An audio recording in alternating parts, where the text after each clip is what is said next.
I want to thank you all for coming out here on such a hot day. I also want to thank everybody for making this possible. You know, we've been doing this for 5 years, and last time we were here was, I believe, 2013, October of 2014. Sorry. But our previous fundraiser was November 2013. Right. This is only our second fundraiser in 5 years, and it's important for us to do this because, well, we spent all the money from the first fundraiser. So now we have to do it. We spent it pretty fast too. We only raised $2,400, and you know, if you look at how nice these beautiful programs are, you know, these cost a lot. I mean, the color ones are like $1. That's why I only printed out a few color ones. The rest are black and white. So I actually need one of these programs to follow along because, you know, we have a lot going on. Thank you, sir. So, you know, we're going to jump right into it. I mean, I could talk forever, but, you know, we got a lot going on. So actually, the first person to come up here is me. So, thank you. My name's Adam Meyer, by the way. I'm the treasurer of the Vito Marcantonio Forum. I'm really, you know, it's almost a misnomer because we have so little money, we almost don't need a treasurer. I'm really more of a secretary treasurer, but I don't like that title as much because I don't want to get into it. I just like being a treasurer. All right. So one of the things I do a lot of technical work for the group. There's really two people who do that. It's like 99% me and David Giglio. David Giglio does 100% of the video. There he is right there. He's behind the camera. Thanks, Dave, for all you do. So I also want to thank one of our members who couldn't be here today, but she does a lot of graphic design for us, and she made this beautiful poster you see back here. Gabrielle Napolitano. Thank you very much, Gabrielle. And Miss Napolitano has done a lot for us. Now, I'm going to do a presentation that shows some of our past events, so you'll see even more of her work. You know, another person who's done a lot of graphic design for us is my cousin, Sasha DeSaro, and she made our beautiful logo and banner you see on our website. And she's also done some other stuff for us. She also couldn't be here, but I just want to thank Sasha DeSaro. Round of applause. All right, so now I have to figure out how. You know what we're gonna do? I'm gonna just say next slide when it's time to go. I'm gonna move, but yeah, I know I got a big head. I blocked the whole screen. All right, so do you have this in view? So put this here. All right, so this has us. We're here now. All right, next slide. So the early days of the Vito Marcantonio Forum actually goes back to the mid-1900s. Marcantonio passed away 1951, is that? 1954, oh my God, sorry. And so, you know, then about 15 years afterwards, maybe 20 years, the first Vito Marcantonio Forum was created. There were a few other incarnations of it, and in 2011, we are in our present incarnation. We're still going strong. So, you know, I got to thank all of you for that. What we do is we try to pass on the information of someone who really should be better known. And, you know, we have a lot of other people today who are going to get more into that. You know, I'm just going to concentrate on what we've done as a group. So we got together in October of 2011 and started planning different things that we would do as a group. And we didn't have any money, so everything we've done and are still doing is pretty much all volunteer work. So, you know, we started doing various events to commemorate Marcantonio. And another thing we've done is we've done a lot of book presentations for people who share similar views and culture and politics as us. So So anyway, I guess we'll go to the next slide. I can't go through 20 events. We don't have time for that. So I just picked a few. Here is an event we had at Hunter College Central. And the Center for Puerto Rican Studies, Marcantonio is a very central figure for Puerto Rican independence because he defended Albizu de Campos when he was convicted of treason. And so he went to Puerto Rico and he defended him. He got him exonerated. So we did this event at Hunter. There was close to 200 people. We filmed it, but I don't think we put this online, did we? We got to do that. So anyway, by the way, this poster is similar to the one that we have today. I like this one a lot. Hunter did this one, and so, you know, I said to Gabrielle we should try to match it. So she did good with that. So I guess we'll go to the next slide. And here, you know, recently we did a book presentation for Michael Parenti's most recent book, Growing Up in Italian Harlem, a symposium. It's called Waiting for Yesterday. And we did a symposium for Waiting for Yesterday, which is another name for a book party. And we did it at the Mulberry Street Library, who's been very good to us. They've gave us a space we could use. It seats about 50 people, and we pretty much almost always pack the house. And they've helped us a lot. And so I want to take this opportunity to thank the Mulberry Street Library and Gil Fagiani and Maria Lizella for connecting us with them. Thank you, Maria and Gil.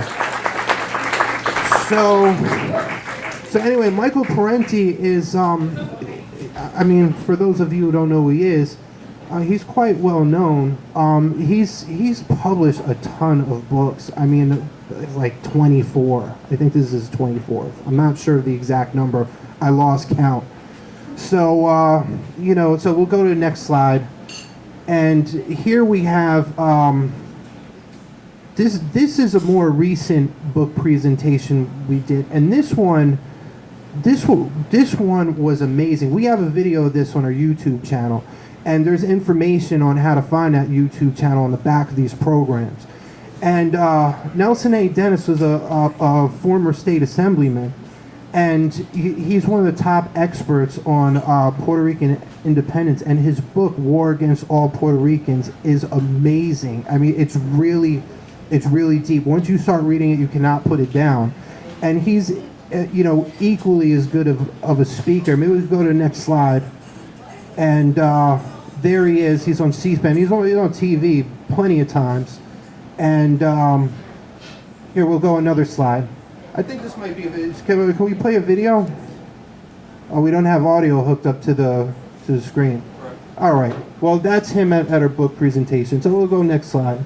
Now, here's a walking tour we did of East Harlem. It was mostly on East 116th Street. And, the event was publicized in so many different places. I didn't list it all. But one of the things that was good about doing this event and the publicity we got before the event is that Melissa Marc Viverito, who's the Speaker of the City Council, who represents a lot of the same districts that Marcantonio did, she took an interest in us. She showed up to this event. Okay, next slide, please. There she is here. In case you've been living under a rock,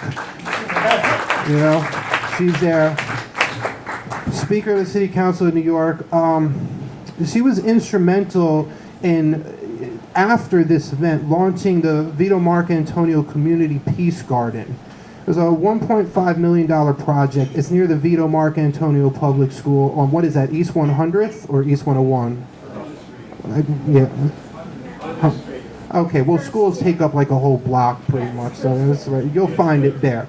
So, also there's, she said she's going to make a Vito Marcantonio Day. So we're connecting with people who research this subject and learn what we're trying to teach and have helped to publicize what we're trying to get through, what we work so hard to do. And here, next slide, please. And here's a walking tour. This is where it started on, I believe it was East, where we were, East 116th and Lexington. And, you know, I often come late to events, and this one I came right on time, and I was glad because I was the guy holding the microphone most of the time. So, you know, and I had the equipment, so it was like if I wasn't there, you know, we would have missed this. She gave a speech that was widely received by all the people in the corner. There were some characters out there that day, I'll tell you. You should look at the video. It's very interesting because, you know, yeah, Roberto does reenactments of Marcantonio's speeches, and people didn't know what was going on. So he's talking about preventing the subway fare from going from 5 cents to 10 cents. And people are like, 10 cents? You know, so it was like it was a shock to a lot of people. But hey, you know, we got more followers out of this, you know. So this wonderful poster you see, it's not really a poster, but it's a banner. What would you call this? It's a work of art. Thank you, Professor. That's right. Is that it? Is that the same one? Oh, this one is translated into Spanish. So, you know what? Let's go to another slide. We have more. Rita Baracos. Big round of applause, Rita Baracos. I can't believe I almost forgot to mention her. Thank you for reminding me. If I forget anything, you could just yell out from the crowd. So here's, as the walking tour was on progress, there's Professor Gerald Meyer. There he is right there. Professor Gerald Meyer. You'll hear from him in a short moment. I'm just off camera, as usual. Actually, I took this picture. That's what I was doing. Thank you for me. Yeah, you could clap for me. I'll take it. I love attention. So there's Melissa reading. See? She's reading. She's learning. And we had a good crowd that day.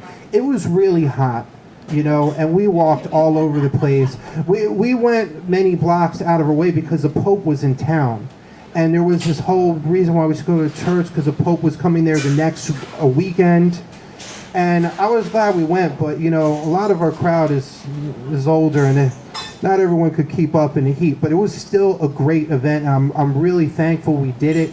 A lot of work went into this one, which is one of the reasons why I'm showing it to you. So I think that might be it for, let's see, do we have any more pictures? Let's see if we go through. That's it. All right, wonderful. So, all right, so we're done with me. Let me see where we are next. Thank you. Thank you so much. So now what we have is every time we do an event, we have what's called, I don't want to call it a ritual. It's a tradition. That's what it is. We have a tradition of doing a reading of Gil Fagiani's poem dedicated to Marcantonio. It's called Litany of San Vito. And since Marcantonio represented a lot of different people from a lot of different cultures, mostly Italians, Italian Americans, Puerto Ricans, and African Americans. That's mostly what his constituency was made up of. So we've started having people do readings in other languages. So anyway, Gil, are you here? Please be here. Great. Gil Fagiani, everyone.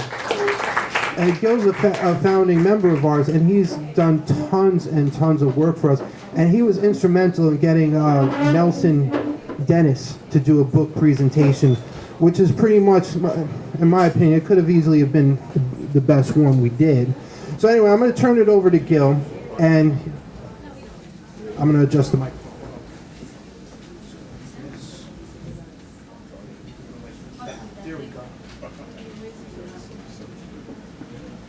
So the poem was originally published in my book, A Blanquito en el Barrio, which roughly translates as a white boy in Spanish Harlem, which chronicles my experiences in East Harlem. And with a lot of input from native speakers of Italian, including Peter Caravetto, who corrected one word today of my translation, I'm going to ask the Queen's Poet Laureate, Maria Lisella, to read it in Italian. So I'm going to read a verse in English, and then Maria's going to read a verse in Italian. Litany of San Vito. San Vito of East Harlem, pray for us. San Vito di East Harlem, prega per noi. San Vito, bread of the poor, pray for us. San Vito, pane dei poveri, prega per noi. San Vito, crucified by Wall Street, pray for us. San Vito, crocifisso di Wall Street, prega per noi. San Vito, martyr of McCarthyism, pray for us. San Vito, martire del maccartismo, prega per noi. From the jail cell walls, San Vito, deliver us. Delle pareti della prigione, San Vito, liberacci. From the backyard crap game, San Vito, deliver us. Dai giochi d'azzardo nei cortile, San Vito, liberacci. From the loan shark's vig, San Vito, deliver us. Dal pizzo dello strozzino, San Vito, liberacci. From the drunken stupor, San Vito, deliver us. Dall'ubriachezza molesta, San Vito, liberacci. From TB and asthma, San Vito, protect us. Dal tubercolosi e asma, San Vito, proteggici. From the social worker's visit, San Vito, protect us. Dalla visita dell'assistenza sociale, San Vito, proteggici.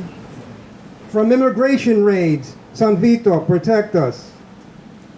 Dalla caccia agli immigrati, San Vito, proteggici. From the landlord's greed, San Vito, protect us. Dalla avarizia del padrone di casa, San Vito, proteggici.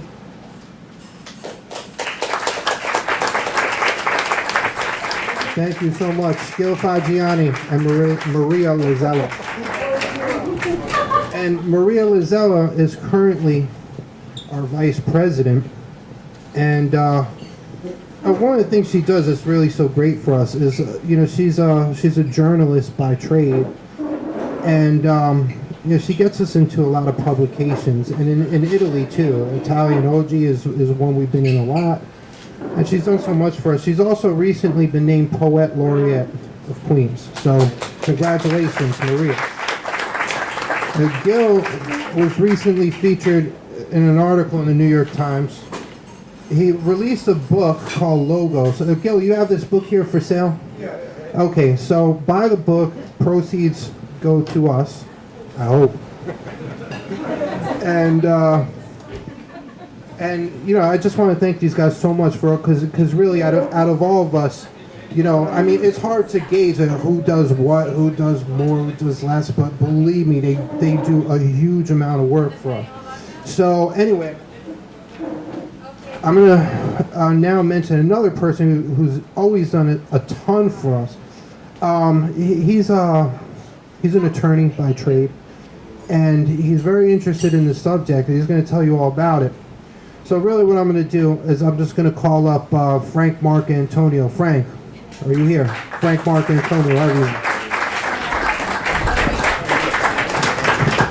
Thank you. So here we are again. I want to first thank all of you for attending. I want to thank Jerry and Roberto and Maria and everyone who has made up the Vito Marcantonio Forum over the years for the dedication, the passion, the work they put into keeping Vito Marcantonio's life and legacy alive. Now, to make a somewhat short story even shorter, I never really knew Vito Marcantonio. As I've told some of you, I was 2 years old when he passed away. My father did know him, but my father was not a political person. Therefore,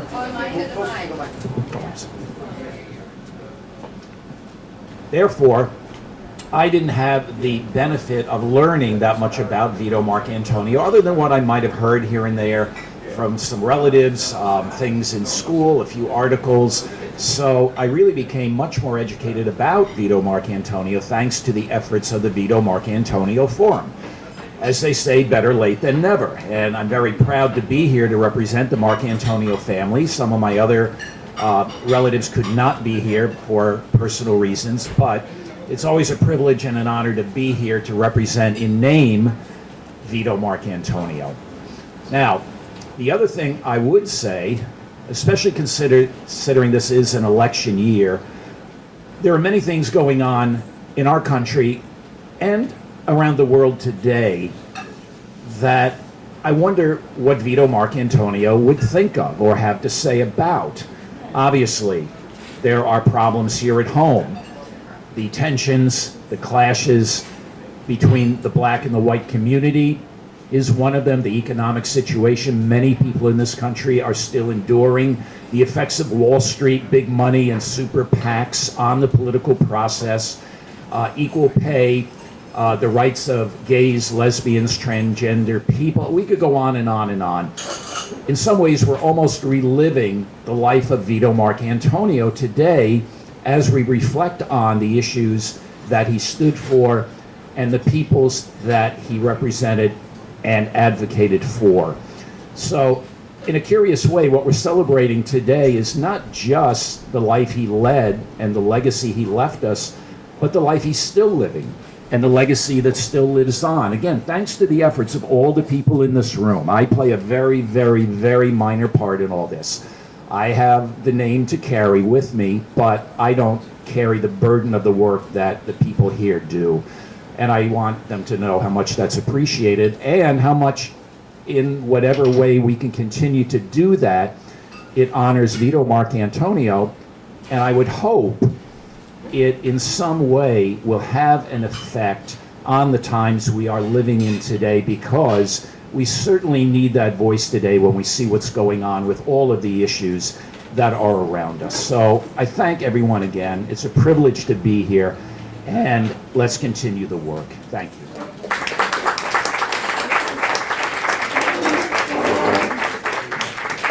Thank you, Frank Marcantonio. You know, I don't think it's been mentioned. You know, we all do different things. Like I do a lot with, you know, website and social media stuff, and Dave does stuff with video, and you know, we talked about a lot of what people do. But what Frank's doing is very special for us, because since he's an attorney, he volunteered to file our 501c3 papers, so we could become a true nonprofit, and it's something that would cost us thousands of dollars that he's doing for free. So thank you, Frank, for all that you're doing for us. We really appreciate it. You know, another thing I wanted to say was just trying to expand on what Frank mentioned, is that you know, we're talking about someone who passed away in 1954. And, you know, a lot of what he did, you know, for his community is definitely relevant today. I mean, you know, what I've seen in the news, you know, I watched the videos, and, you know, I've seen, you know, the police brutality and the murders that are being committed. And, you know, it just breaks my heart, you know. And you know, when it comes to Marcantonio, I mean, he did a lot for the African American community. For instance, he was one of the main people who desegregated the blood bank. You know, he did a lot of this pre-civil rights movement. He was doing a lot in the 1930s and 1940s, years before it became more widespread. So anyway, So next we have someone who's new to presenting for us, at least as far as I know. Robert Viscuzzi. Robert, you here? Come on up.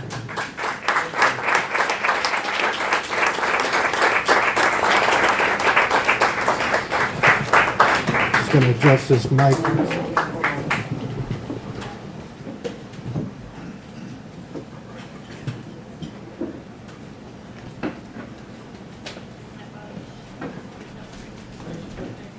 I've been here before. Can you hear me? You could talk a little bit more. I mean, how close can I get? Yeah, okay, great. I'll have to sing if I've been here before, and also I have to say, my first recollection of an actual political fight in my family took place in Astoria, in, I guess, 1952. Was that the last time Marcantonio ran? He ran for Congress? 1950. 1950. And it had to do with a housing project that he was a sponsor of in Astoria. And it was the most ferocious argument I've ever seen in my family, up until recently. And I couldn't understand why people were so angry at him. And that's actually just been my position my whole life long. So this is a poem, an epic poem called Ellis Island, which I published a couple of years ago, and I'm going to read the whole thing to you. No, I would do that at the slightest suggestion, but no one has suggested it. It's made of 624 sonnets, and they're all interrelated in an incredibly intricate way, which I would love to tell you about, but I won't do that either. What I would say about it is that an epic is a poem including history. That's a definition by a poet, not me, but someone else. And this is a book, an epic, about very ordinary people facing history with their eyes wide open. They weren't ready for it. They had no idea what the hell was going to happen to them when they got here. And it's my own personal belief, having watched a lot of them live through their lives, that some of them never really quite figured it out. It's an incredibly bewildering country, as those of us who have graduate degrees still find to be the case. So I'm reading you just 3 sonnets from this poem. This is one near the beginning, and it tells you what you see when you go to Ellis Island, or at least what I saw, and what I think you would see. I was reading the story of stories of stories they tell on the walls of Ellis Island. The stories disintegrate you like waves. They break you into 1,000 faces looking out at the skyline from the ships. Which of them do you become? You flutter across the stories like a wave. You are the change of shadow on the stories of stories, and the rich backwash of tiny waves on the narrow beach. You are not a story, but an aspect of some story's story. And though you had expected a more substantial career, you appreciate the lightning swiftness of your influence. You are the eyes that transform the city, giving it the softness of Napoli. Then, this is a poem basically about founding the Italian American Writers Association. Peter Caravetta, who's sitting over there, is also one of the founders. There were 3 of us. We had our first meeting right around the corner on West 10th Street in the basement apartment of a psychoanalyst, which is appropriate. So I was 50 years old then. That was 25 years ago. So now I'm 60. Age 50, I accepted a commission as a link in the Italian chain. My beard had begun to grow gray in places. I could see the shape of the chain. My father, the artist, fixed fire engines for a living. Mr. Presti, the artist, drafted blueprints for tombstone lettering. Uncle Mike, the artist, cast latex figures of mustache pizza chefs. Uncle Patsy, the artist, cut dies of nickel, steel, and platinum. Uncle Frank, the artist, invented switches and contraptions. Uncle Bill, the artist, designed General Electric washing machines. Di Donato, the artist, worked among the sacrificed bricklayers. Puzo, the poet, wrote the tragedy of the sacrificed railroad workers. Giovanniti, the poet, walked among the sacrificed Union men and women. Each man awakens one morning surprised on the altar. Commissions vary like animal clouds as they slip across the sky. And this is the last one.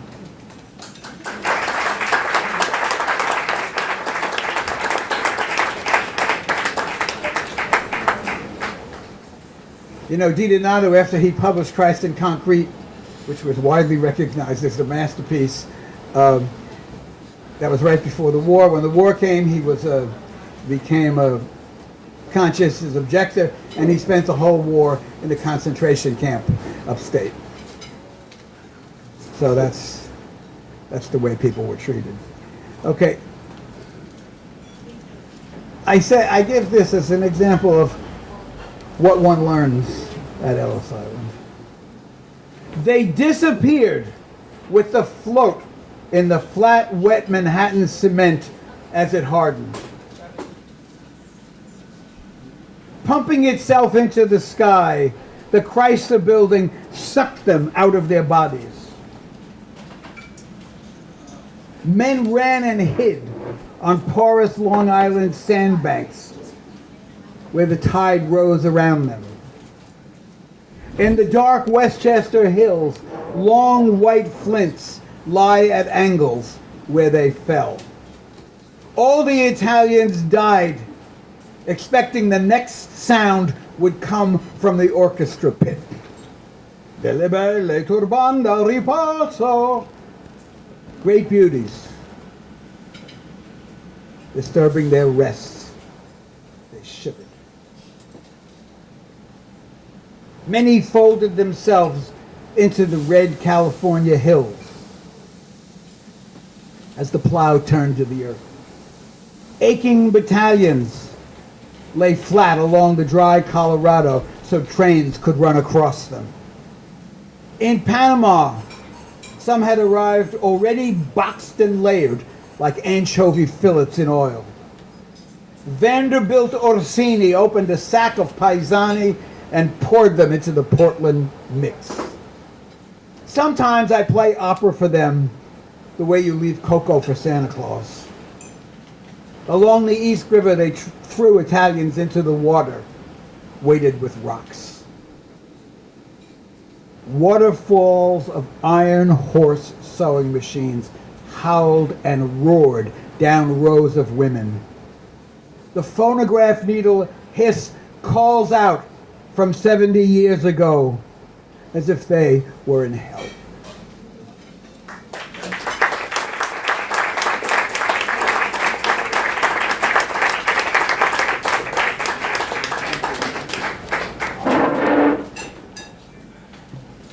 Thank you, Professor Viscuzzi. Thank you very much. You know, I should have been doing this before, and sorry for the people whose bios I didn't read, but I realized that people who are watching a film of this aren't going to get to see this, so I'm going to read Robert's bio right now. American Book Award winner Robert Viscuzzi, founding president of the Italian American Writers Association, also known as IAWA, is a professor of English and executive officer of the Wolf Institute for the Humanities at Brooklyn College. His literary history, Buried Caesars and Other Secrets of Italian American Writing, won the Fonte di Donato Award in 2008. So, we're proud to have Professor Robert Viscuzzi. And next up we have, I have to check, let's see. Okay, well, we all know this guy. We have Professor Gerald Meyer, who's going to do a presentation called Marcantonio and His World. Come on up.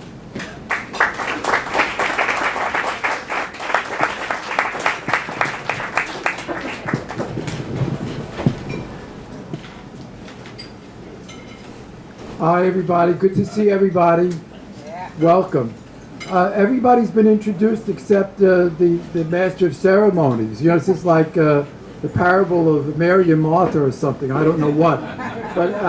But the guy that's the MC, we're somewhat related. And I'm very pleased that he's beginning to use his middle initial, V, for Vladimir. I don't tell this story too often, but one of the reasons why his middle name is Vladimir, well, some of them that's obvious to some of us, but I wanted to call him Victor. You know, that was the name. Did you know that? You told me like 100 times. I wanted him to be called Victor, but my ex-wife, we disagreed on almost everything, you know. But in any case, she didn't like that name. I said, well, what do you want to call? What's wrong with Victor? She goes, well, why don't we name him a Croatian name? I said, all right, like what? He goes, Mirorod. I said, why don't we just call him Curtain Rod? So, in any case, we somehow we wound up agreeing on both Adam and Vladimir. But later on, I wondered about that V. You know, maybe I was winning the argument another way. Who knows? I didn't win too many of them. But in any case, Adam's been a great gift to the Vito Marcantonio Forum. We have founding members. We started with I think it was 12 people. This is all very symbolic. 12. You know, anything you do with 12 people, you're all destined to be martyred. But you leave a mark. You know what I mean? A mark. Oh my goodness. In any case, so we started, and Jackie DeSalvo, who's here today, our lost sheep, is here. Was one of our founding members of that day, and Gil and Maria and Roberto and myself and Rita and Adam and who else is a founding member here today? Others. But it's been really great. You know, we're in very hard times, obviously. And my mother, everything was sayings years ago. My grandmother had her sayings, my mother had her sayings, and everything was always, every sentence, every conversation ended with a saying. And my mother would say, I don't want to get upset. She would say, it's better to light a penny candle than to curse the darkness. And I carry that with me. I'm not religious, and God knows she was very religious. Her favorite saint was St. Jude. I mean, that tells right away what was going on in the house, you know what I mean? And the hopeless cases was myself and her 2 other sons. But in any case, because they're all becoming communists, why can't one of them go to church? You know, anyway, she was a great woman. But I think of her all the time, obviously. But Adam's been so good, and we have I think pillars that are holding up the Vito Marcantonio Forum. And the pillar that he holds up is the website. And it's much visited. It's a much visited website, and there's lots of fresh information on it. And it's essential to what we do. We have some new people here today, and they found their way here by getting to the website and finding out about us. So, and what we do here today, there'll be by the evening, the day the afternoon's over, there'll be 50 of us here. But what we get is a story on the website with photographs that then documents our work, and with which hundreds of other people, will see. So I think Adam is one of the unsung heroes of the Vito Marcantonio project. I don't want, all comparisons are, really Adam. Thank you. I mean, all comparisons are invidious. I had to look up invidious, but in any case, I knew it was something bad, but I wasn't quite sure how. It's very bad. All comparisons are invidious. So I don't want to say that Dave Giglio does more than my son. I mean, we're ready. What would happen? They'll start fighting with one another. You know what I mean? So in any case, that's what'll happen. That's invidious. So, but Dave Giglio is really, really, really the unsung hero. We have photographs of everybody. We have photographs of everybody. You look in a website, you have photographs of me. Oh, you got photographs. I look good in them, actually. I have to be careful about how my hair is. But, so in any case, we got photo, you name it, we got photo. Dave, we got one photograph. And it was sort of like he was leaning down while the camera like jerked over. Because he's always behind the camera. We have like, so, but Dave, actually, we have 30 documentaries from Dave that are on YouTube. Some of them are segments, we segmented some of our events, and they're really wonderful. Like, for example, Chris Bell, who is a founding member, also is here today. Where's Chris? Back there, and he's selling his book, A History of East Harlem. All of our books are sold at cost, and we eat the postage and the tax. So we don't want to carry home any books, please. So Chris Bell is now published 4 books: an oral history of East Harlem and 3 pictorial books of the history of East Harlem, accompanied by extensive text. And he does that as an independent historian, and is a native of East Harlem, and still lives in East Harlem. And so Chris, I think, gave, at an event, gave the history of the African American community in East Harlem, which is very often overlooked.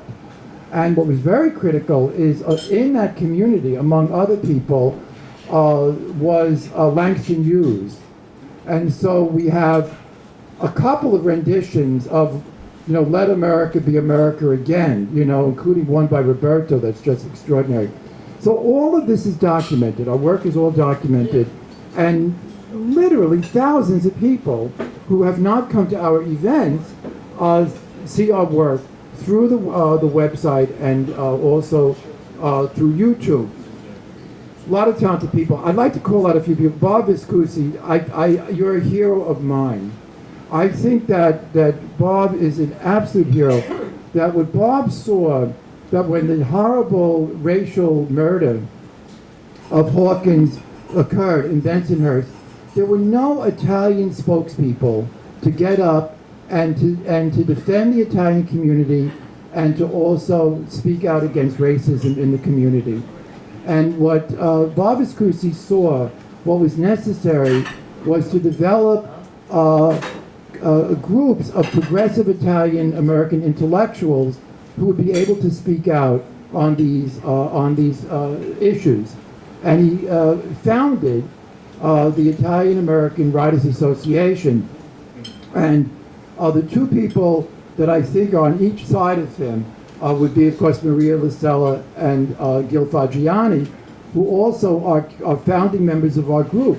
So this is really a very, very, very encouraging development. And LuLu is a founding member of the group, too. We're kind of all here. I got a couple of people that had to work today. Can you imagine? God bless America. So, really, So, but we're here, and I want to also say that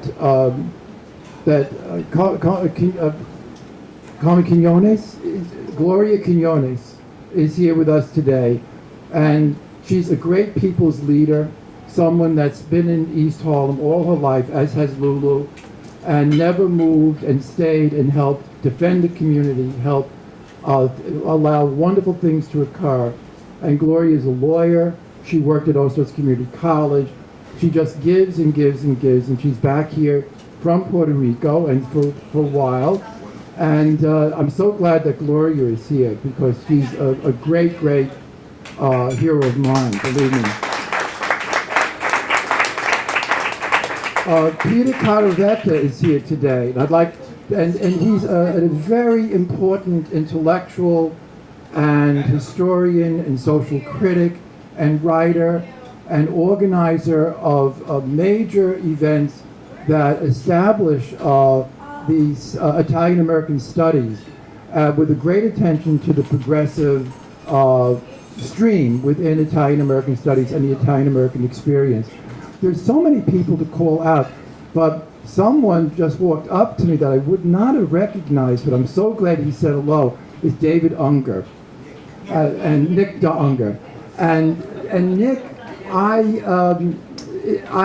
haven't met you before, but it's so fortuitous that you're here and that you came up and said hello at this moment, because Nick's father, Abraham Unger, played an enormously important role in a major event in Vito Marcantonio's life. And I'd like to tell that story now. That days before Marcantonio's last election, when he was going to lose by not too badly, he won East Harlem. He got over 60% of the vote in El Barrio and in Italian Harlem, but that vote was overwhelmed by the vote in Yorkville. And the three parties, the Democratic and Republican and Liberal parties, nominated a right-wing Democrat, machine Democrat, Donovan, to run against Marcantonio. So they had the votes from the three parties, and Marcantonio ran on the American Labor Party, which was being red-baited out of existence at the time. And 2 or 3 days before the election, Oscar Collazo and Torricello, I can't remember his first name, Torricello, attacked the White House, Blair House, and Torricello was murdered, was killed, and Oscar Collazo was wounded. And what was there's nothing worse that could have happened to Marcantonio than for that to have happened 2 days before his election. The symbolic acts that were done, they weren't intended to kill anybody. They were symbolic acts at the Blair House. The White House was being repaired. Were undertaken as a last gasp on the part of the Puerto Rican Nationalist Party, which had risen up in a rebellion in Puerto Rico, and which was crushed terribly, leading to many deaths and hundreds of people jailed, and the total suppression of the Nationalist Party, and by the way, the Communist Party in Puerto Rico. And it was their last attempt to try to prevent the codification of the status of Puerto Rico as a colony of the United States. It was not anything Marcantonio would have suggested doing, but he didn't run away from them. It's just remarkable. He just didn't run away from them. What he did was he had a leaflet printed and distributed throughout East Harlem, defending the Puerto Rican people, not distancing himself in any way from the Puerto Rican people, from the Nationalist Party, not making no disclaimers to anyone, and going forward into an election that he was going to lose. Well, Oscar Collazo was scheduled to be executed, and he was only exonerated by Truman, by the way. He was exonerated as Marcantonio was in the train with Oscar Collazo's widow to get to try to get to leave petitions off at the White House for Truman. But before that had occurred, Marcantonio sought legal counsel for Marcantonio and for Oscar Collazo to get legal counsel for him. And there was one person he thought that had the skill and the ability to have saved Oscar Collazo from execution, and that was Abraham Unger. He went to Abraham Unger and to get him to agree to represent Oscar Collazo, and Unger agreed. But the Communist Party was very fearful at that point of being identified with what had occurred, and they told Unger that he couldn't do that, and he disobeyed the party, and he was suspended from the Communist Party for some period of time.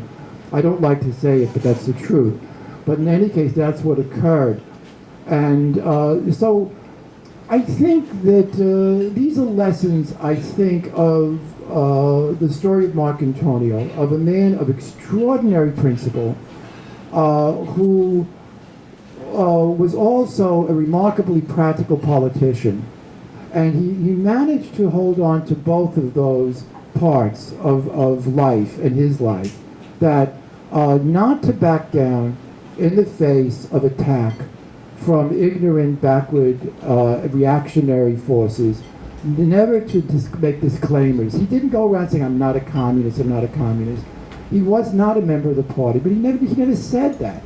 It was nobody's business. If you say you're not a member of the Communist Party, then somebody has the right to ask somebody who is a member, are you a member of the Communist Party, and put them in jeopardy of perjury. That's what you're doing. So by making a disclaimer for yourself, you're making it more difficult for other people to maintain their principles and to manage in their own lives. It's an act of cowardice. It's an act of cowardice. And what Marcantonio was a coward. He was a little guy with a big heart. And utterly his heart broke and he fell dead. At 51 years old, he died. Now, it's an incredible mythic story, and it's filled with, lessons for us that I think can help us in our own life to maintain our own principles and to keep working under the worst conditions, to find ways to move forward, to find ways to reach out. When the storm is coming at you, you don't have to necessarily run into the storm. Sometimes you do, but generally you don't. What you have to do is batten down the hatches and make sure other people don't get lost and encourage them not to run away. And know that ultimately the storm passes. And Marcantonio was a great student of American history. And he said he felt the Communist Party was overreacting. He said this isn't fascism. It was fascism for the communists, for sure. But it wasn't general fascism. And he said the American people will get the point, and we have to have faith in that, and that this will end. And that what we need to do is not run away. We have to find ways of continuing under these terribly difficult conditions. Oh boy, do we need Marcantonio today. I think we don't have that for a number of reasons. One is we may not deserve one. And in the sense that we have not created a movement that could support a progressive leadership. And we have not created an infrastructure through which people could learn and develop into leaders and to find ways to work effectively, which would encourage other people to become involved. When I think about Marcantonio, just to go through a list, he was elected 7 times as an avowed radical. There is no other member of the American House of Representatives that I know of. You'd have to go back to Thaddeus Stevens, perhaps a radical Reconstructionist, that an avowed radical that won political office 7 times, running for the American Labor Party, in really a kind of an alliance with the left and including the Communist Party. There's no other example of it. And so thinking about, well, how is that done? How can that be done in itself would take a lot of time, but it's certainly worth thinking through. It doesn't mean we could go out the door and begin to do it. But one thing that strikes me is that with Marcantonio, he was in the right district to win. He was in a district where he was born, and when he died, he was in the same district, 4 blocks away from where he was born. He had never moved. He spent his whole life within 4 blocks. Maybe that's what we have to do to win, something similar. He was in a district that had, I think it was only 1 or 2% of the houses were 1 or 2 family homes. Something like 98% of the houses were tenements. So people were tenants living in bad housing. They were workers. They were immigrants. They were people of color. All of them had experienced discrimination, very much, including the Italians, very much so. That's where it starts from. It starts from neighborhoods of that sort. If we're ever going to have a left in this country, it's not going to start in Park Slope. It's not going to start in Greenwich Village. It's not going to start in Williamsburg. It's going to start in the Bronx. It's going to start in East New York. And people have to be there in order to give support, to organize and help the people there move forward, to have victories, which will enable them to have more courage to seek further change. That's how it will happen. This part of the story. There's so much else. I think that for myself, I think what's very good too is to see that he had only left the country one time. And that was to go to Puerto Rico to defend Alpizu Campos and the Nationals. He never again left the country. He never went south of the Mason-Dixon line except to visit the Puerto Rican prisoners in Atlanta, Georgia. This is what you call in Gaelic a mensch. You know, he's an incredible human being. You know, it's about really being a person, being a big person, and not just, you know, doing public things. Nobody knew about his going to Abraham Unger. Nobody thought about him going to Atlanta Federal Prison to visit. And what did he do? He took care of what would seem to be so inconsequential matters, but they're not in those persons' lives. This is what was wrong with one of the candidates in the Democratic primary, I won't mention which one, which trivialized the needs of poor people. Trivialized their needs. That's what that candidate was doing. And they all sensed it. They all sensed it. He was trivializing them and what they wanted and needed right now. And they desperately needed right now. And Marcantonio got that right. If you're a Puerto Rican political prisoner in Atlanta prison, and you're not allowed to receive letters in Spanish, which they were not allowed to read, they were not allowed to receive, the most important thing for you is to be able to get letters from your wife and your family in Spanish. That's what he dealt with. What was most critical is that they would get the small allowance permitted, so they could buy cigarettes, they could buy some candy, they'd have a few something or other to pass the time of that 6 or 8 years that they were in jail. He took care of all of these matters. When there was a father and a son of the 8 nationalists that were jailed together, Velasquez's, and when they were going to separate the son from the father, from putting the son in one prison and the father would remain in the other prison, he fought desperately hard that they wouldn't be separated, and he succeeded. He succeeded. I asked my mother, why are you so loyal to the Catholic Church? She said, I don't want to get upset, but she said, because in the Depression, when they didn't have food, they would go to the rectory and knock on the door and they would give them money. You never forget that. You never forget that for the rest of your life. That's the type of thing, the type of lesson that is not just going and talking about revolution. Someone was panhandling on the street in 116th Street. They came up, Marc, I need him. So he goes, digs into his pocket, and he goes, all right. So he was walking with a radical, and he goes, Marc, he goes, you're never going to make the revolution that way. And Marc shot back at him, he goes, that guy can't wait for the revolution. And I think it's that type of understanding of responding to the immediate needs of people, and they're seeing that you're in their lives, you're in their actual lives, you're living there, you're going to the same stores.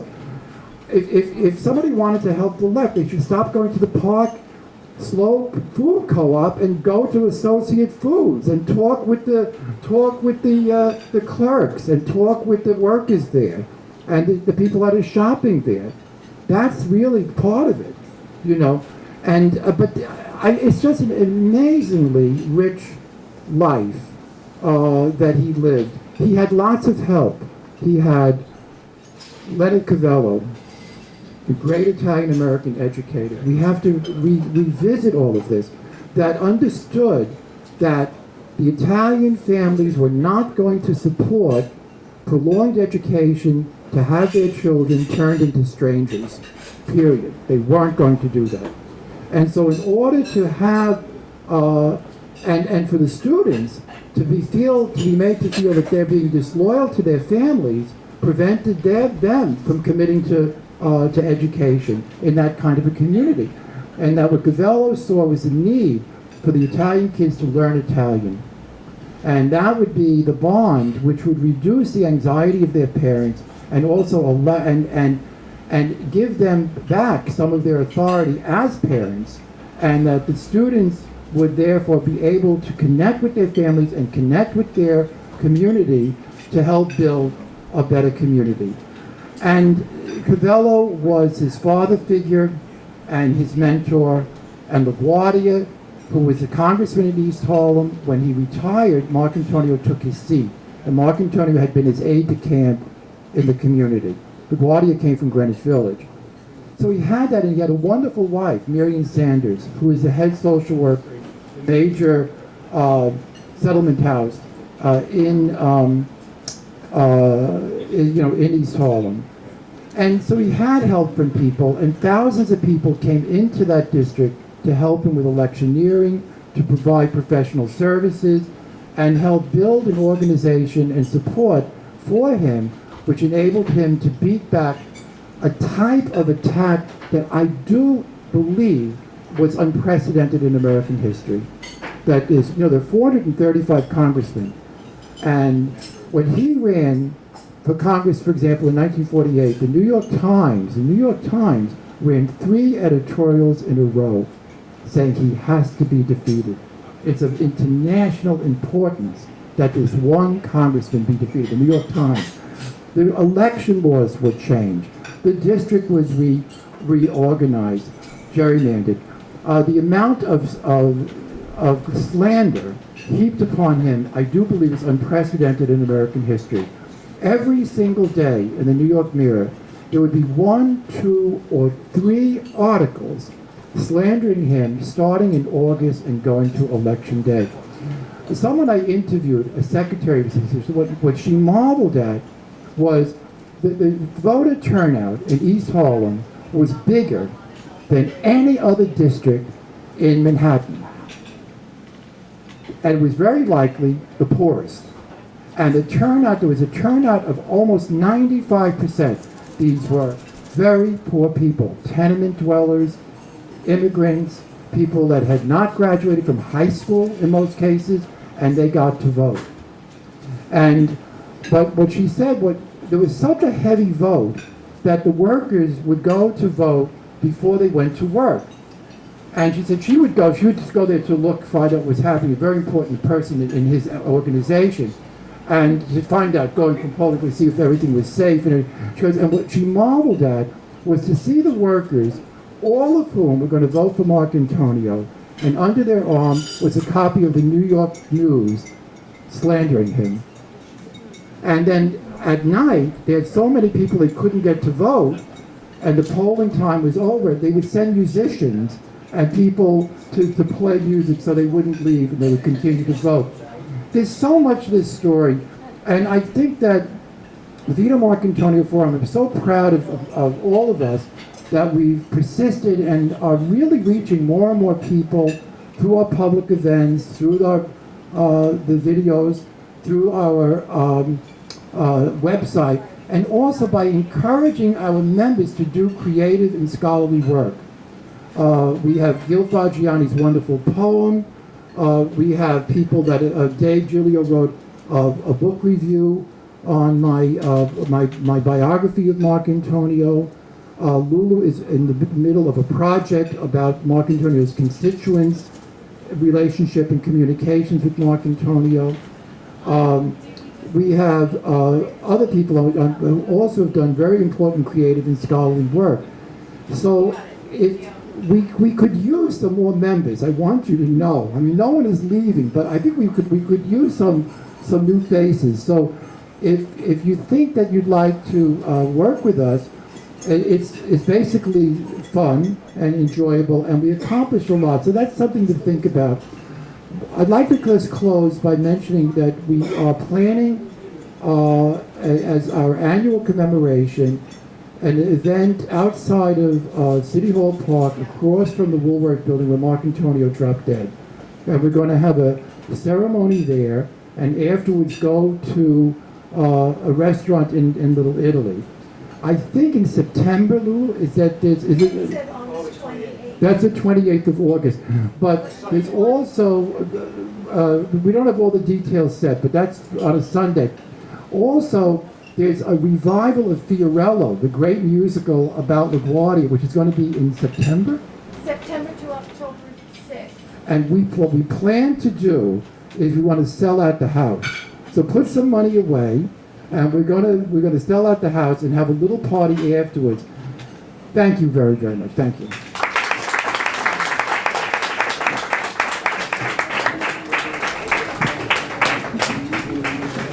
Thank you, Professor Meyer.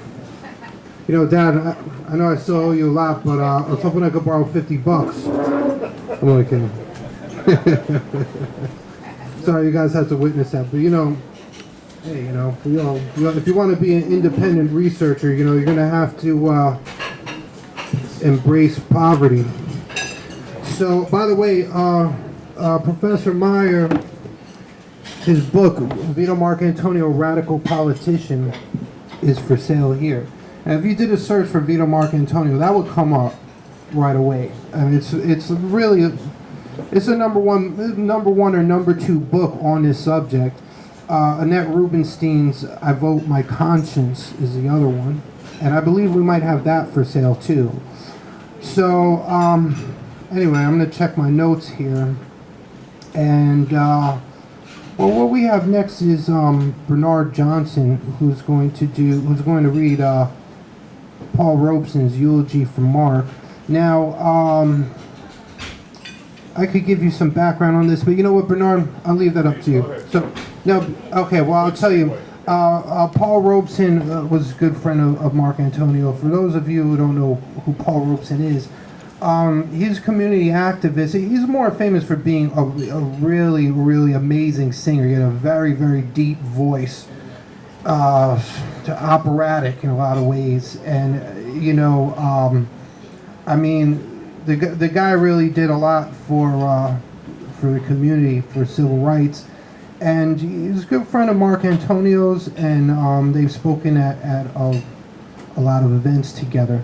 So the eulogy for him is important, and we're proud to have Bernard read it for us. So everybody, round of applause, Mr. Bernard Johnson.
In the untimely death of Vito Marcantonio, progressive humanity has suffered a shocking and grievous loss. He was the People's Tribune, standing often alone in defense of the rights and interests in the halls of Congress. Overrun by the spokesmen of big business and corrupt old party machines. When all other representatives howled and legislated for war, he advocated and cast the people's vote for peace. When Congress saddled the labor movement with oppressive measures, he voted for the working majority of Americans against the special interests of the monopoly. When the constitutional liberties of the people were taken away, he defended the rights in courts. In his district, the 18th Congressional District of New York, Marc was revered and loved as a friend, a brother, and a true leader by scores of thousands of Puerto Rican, Italian, Negro, Irish, Jewish, and Slavic families, the families of the poor, whose cause he aggressively championed, whose problems he tirelessly helped to solve.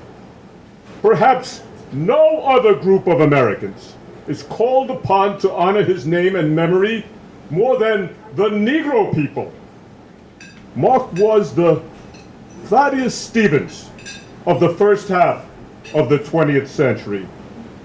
Consult your congressional record. For the 14 years he served the people, fearlessly and brilliantly.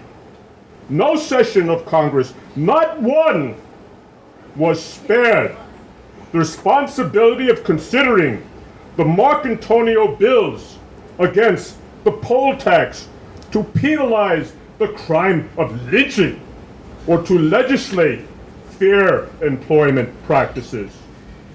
No vote, not one, was raised more eloquently or frequently than his on behalf of our sorely oppressed people. He was the only congressman in the past 2 decades who possessed a perfect voting record on the questions affecting the special interest of Negroes. He was the finest congressional parliamentarian of our time. Think about it. When New York elected its first Negro congressman, it was to Marc they turned to learn the ropes of procedures in the House. Adam Powell must remember those early days. Along with scores of our Negroes, the race relations advisors and consultants in various government agencies must recall it was to Marc's office they found their way to work out strategies and tactics for Negro advances in all phases of American life. Marc was one white friend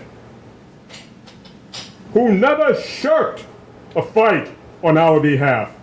He never tolerated insults to the Negro people.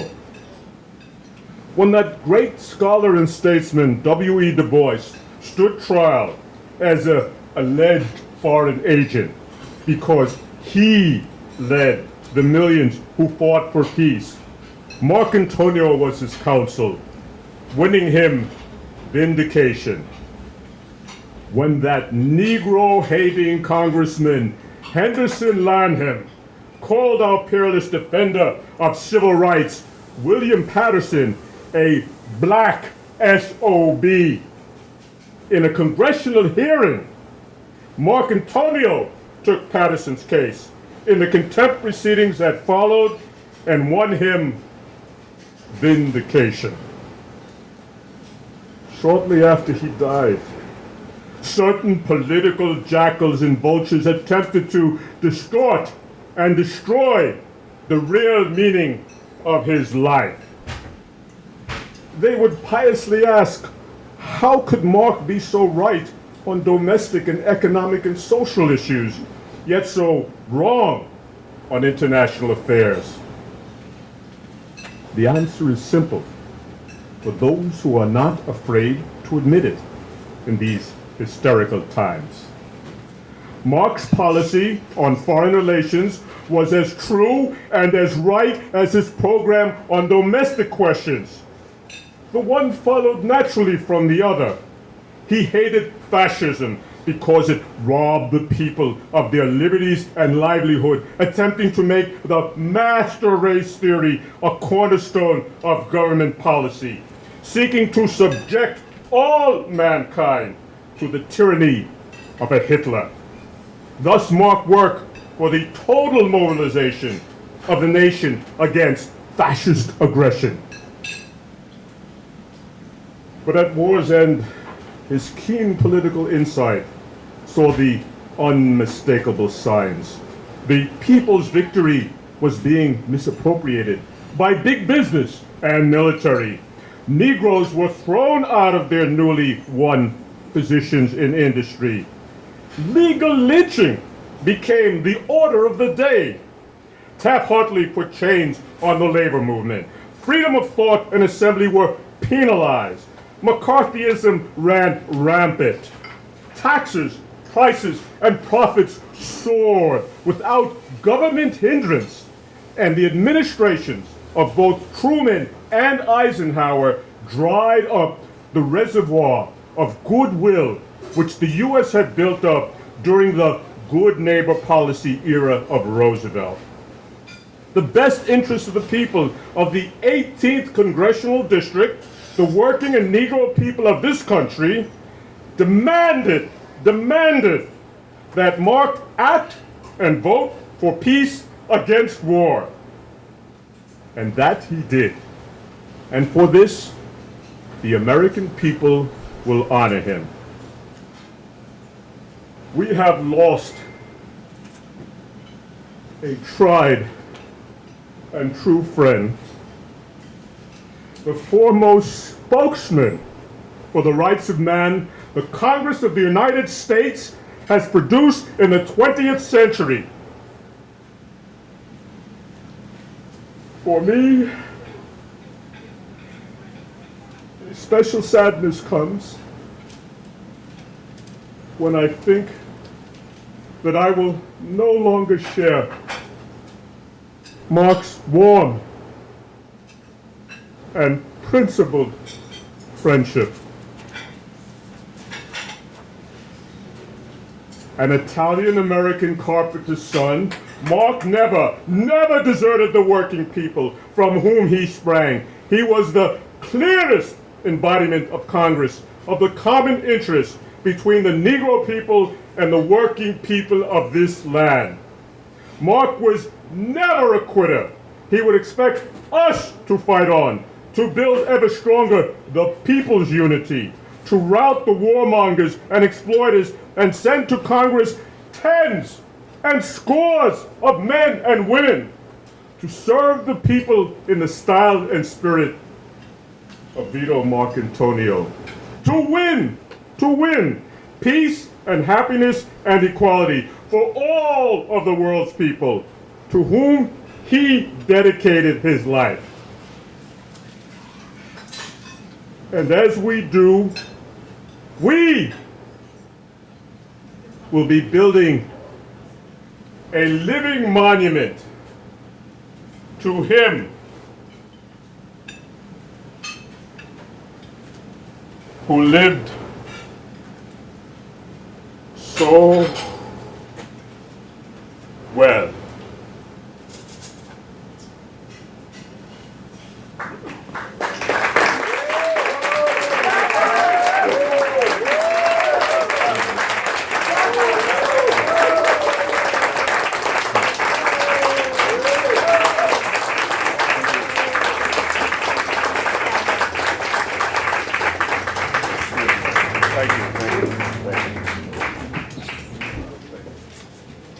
Thank you so much, Bernard Johnson. Wow, it's hard to even say anything after that. You know?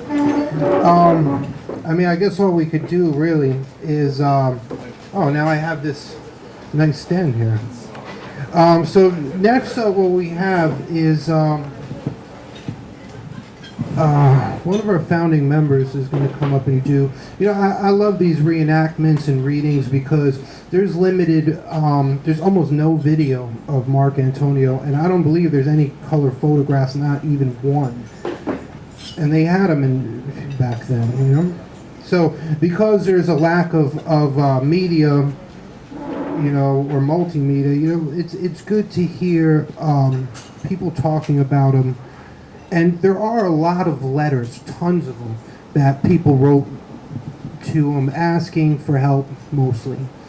And it's good to read these letters, so you get an idea of what it was like, back then in East Harlem. LuLu LoLo Pascale is a lifelong resident of East Harlem, is a playwright, actor, international performance artist, historian, and activist. LuLu has written and performed 8 one-person plays off-Broadway. LuLu was a 2013 Blade of Grass Fellow and a Lower Manhattan Cultural Council writer in residence.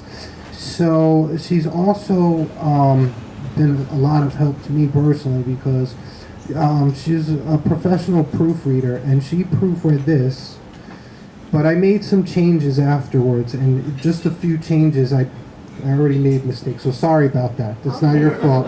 Like if you look at number 1, for me, I'm talking about me, I messed my own thing up.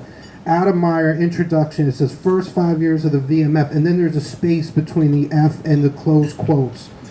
So, listen, if you see any mistakes, we want to know, because, we're, there's a lot of authors and academic people here. So anyway, we're going to welcome LuLu LoLo Pascale. Hey, you want me to move this for you?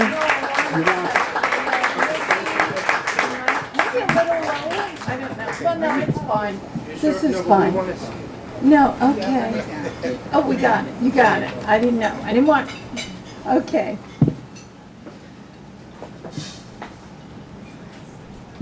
All right. Let's go back in time to 1950, to East Harlem, a community of Italians, Puerto Ricans, and blacks. Picture East 116th Street, tenement buildings, small brownstones. The streets are filled with people sitting on their stoops, children playing, and from their windows above, women, their arms resting on pillows, surveying the scene below. I am once again a little girl, leaving the settlement house, Harlem House, with my father, Pete Pascale. We're walking towards our apartment on 3rd Avenue. Holding my father's hand, we cross 2nd Avenue towards Sincati's Bakery, and in the distance, I see Vito Marcantonio approaching us. I remember groaning to myself, oh no, my father and Marc are going to stop on this corner and talk for a very long time. And being raised as a good little Italian girl, I knew I had to stand there quietly and not interrupt them. I wish that I could remember what they were talking about. The fact that I remember these meetings on the street makes me think that I too was captivated by the charisma of Vito Marcantonio. Marc's office, the LaGuardia Club, was just around the corner from Sincati's Bakery and his house just a few doors away. As described by the journalist Richard Revere, the scene in the LaGuardia Club after 1 o'clock on Sunday looks like nothing so much as a busy day in the clinic of a great city hospital. Marcantonio and 3 or 4 secretaries sit at desks on a platform in the front of the main hall. Before them on wooden camp chairs are about 100 constituents, many of them cradling infants in their arms. As many as 400 may come and go in the afternoon. They speak in Spanish, Italian, English, and various mixtures of the 3. Marcantonio can always answer in kind, throwing in a little Yiddish if the need arises. Not only did people come to see Marc in person, people from the community and all over the United States and the world would write to Marc. I've been spending my time researching these letters, eloquently written in the handwritten script of old. The letters are filled with such belief that this man, this congressman, Vito Marcantonio, would listen to them, would help them, and would fight for them. Dear Sir, dear Honorable, dear Congressman, dear Honorable Vito Marcantonio, dear Marc. Dear Congressman, first of all, let me congratulate you on your dogged, hard-hitting, and unswerving fight against the big money interests and the double-dealing ambitious tactics of O'Dwyer during the mayoral campaign. You had him worried for a while. He was so angry at you after that election. He flung an investigation that smacked of vengeance that sounded like your political death knell. And he, the chief executioner. Don't be disheartened. Anyone who can poll more than 360,000 votes is far from dead. I wish I were as dead as you politically. Personally, the results of the election do not reduce your political stature. I think it enhanced it. I was born and raised in Harlem, 112th Street, and have many friends and relations who still reside there. My friends and I have been watching your career with interest since we first saw you campaigning for our good friend LaGuardia on street corners in Harlem. And we used to say, that boy looks like a comer. By the way, I saw you the night you spoke at 222nd Street and White Plains Avenue this last election. That was some reception you received in spite of the rain. That was an elegant commentary on the loyalty of your followers. So please don't let these people down. Continue the good fight. Sincerely, Albert Pagliaro, 223rd Street, the Bronx. My dear Honorable Marcantonio, this is a note of thanks for all that you're doing to get me an apartment and a decent place to live. I can't thank you enough, but I can continue to vote for you as my husband and family have always done. Being a member of the Congressman Powell's People's Committee and also a member of the Abyssinian Baptist Church, we do all we can for you.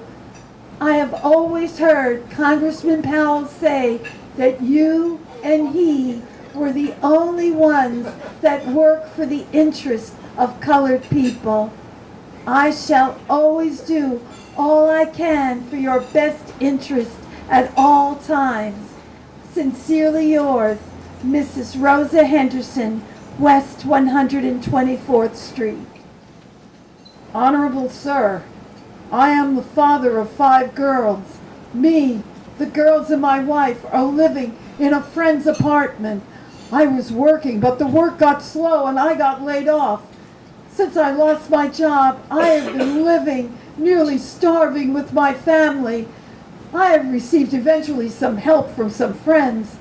I applied for help from the welfare department, and they told me it was impossible to help me because the rent that I am paying is so high, and that when I find a cheaper apartment, they could help me. Honorable Sir, I have been looking for a cheaper one, but I have not found it. We are starving. My daughters have no milk, nor any kind of food. I am getting mad. I am a member of your party, and I'm sure you can help me because you are the only representative here that fights for the Puerto Ricans. Thanking you in advance. Respectfully yours, Raymond Fontaine, Moore Street, Brooklyn.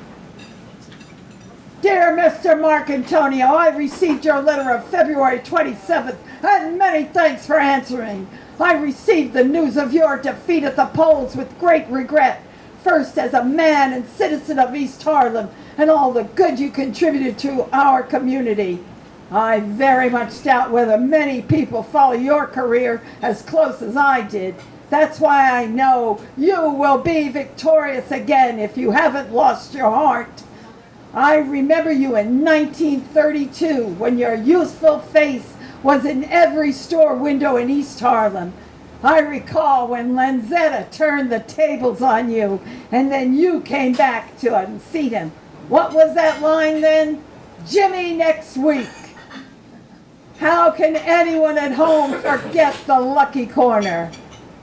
When I attended school, I was fortunate to be friendly with the late Dr. Morris DeShale and also Dr. Cavello, who always had good things to say about you. That's the reason I know you will be victorious again and join other great immortals of service to the community, such as LaGuardia, Leonard Cavello, Edward Corsi. Sincerely yours, Edward Leonardo Indelicati. To the Secretary of Representative Vito Marcantonio. Dear friend, some of the members of my union, the International Association of Machinists, have severely criticized me for my failure to have a picture of Marc on the wall. During the last campaign, many members of our local pounded the pavement for Marc and are looking forward to the time when we can do that again. I would appreciate it very much if you would ask Marc to autograph a picture for me so that we might hang it in our union office. Sincerely yours, Robert Schrank, President.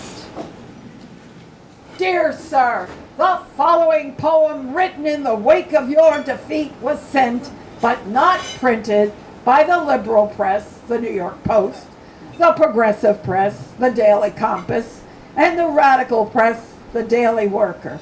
I now send it to its final resting place, your possession, since it was written in your honor in the heat of your defeat. I hope you like it. I did. Sincerely, Morris Brill, Wilkins Avenue, the Bronx. One man, Marcantonio.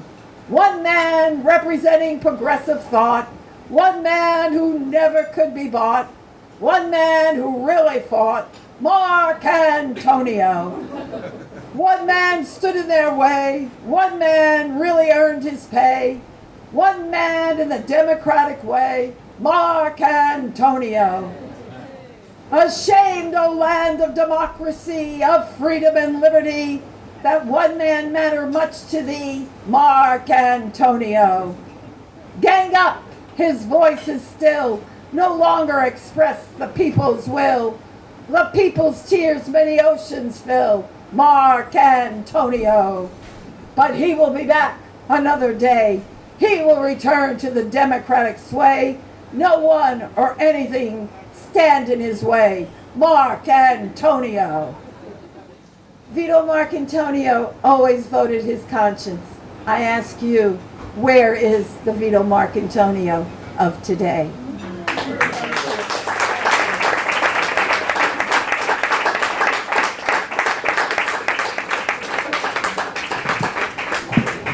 Oh, that was great. Thank you so much, Lulu. I really got a kick out of that, especially with all the different voices you use to differentiate between the different people writing letters talking about Johnny next week and what have you. Jimmy next week. But it's interesting. The last the last one was almost like a poem because it could have been a song. Marcantonio got a group to play because Marcantonio used to. I mean, he was a lot more popular than people realize. I mean, he would fill up Madison Square Garden and Yankee Stadium when he had rallies. And he got a group to play, one of the events he was speaking at Madison Square Garden. And, there's a recording of this song. We should really be putting that up on a website. You have it, right, Roberto? I mean, you're the one who played it for me. There's a Marcantonio song. Remember you went into the archives, you pulled this out? It was like people were playing, they were singing and playing starvation boxes. Yeah. Starvation boxes is what they used to call guitars in the 1950s. A lot of people don't know that. But, we're sort of on time. I don't think we're too late. I think what we're up to now is we got Roberto Ragone and Art Bernal. And our VMF co-chairman, Roberto Ragone, is a Bronx native who graduated from the Bronx High School of Science and Harvard University. Ragone has over 25 years experience in New York State and local government and nonprofits, including stints with the City Council, Mayor's Office, and State Senate. Art Bernal is extremely happy to once again work with the Vito Marcantonio Forum team in their creative efforts. His previous portrayal of Mayor Fiorello LaGuardia is among his favorites. Art's training has included classes at the Arthur Reel Studio, the HB Studio, and Hunter College. He also holds BFA degrees in film and theater and is also a founding member of the Drama Workshop Project. Everyone, Roberto Ragone and Art Bernal. Do you want to take up? Do you want to do this? We can take this out. And you can pass it. Should I move back? So you can. We're back there. I'll put it back here. I'll put it back there. We only have one microphone, folks, so we're trying. Put it in the middle. You can put the podium in the middle. You need. You want to. Put that in the middle. Let me get it. No. You sit over here. Yeah. Okay. Okay. Yeah. No, because we don't really need that area. Okay. So put that towards the middle. Just move the. Yeah.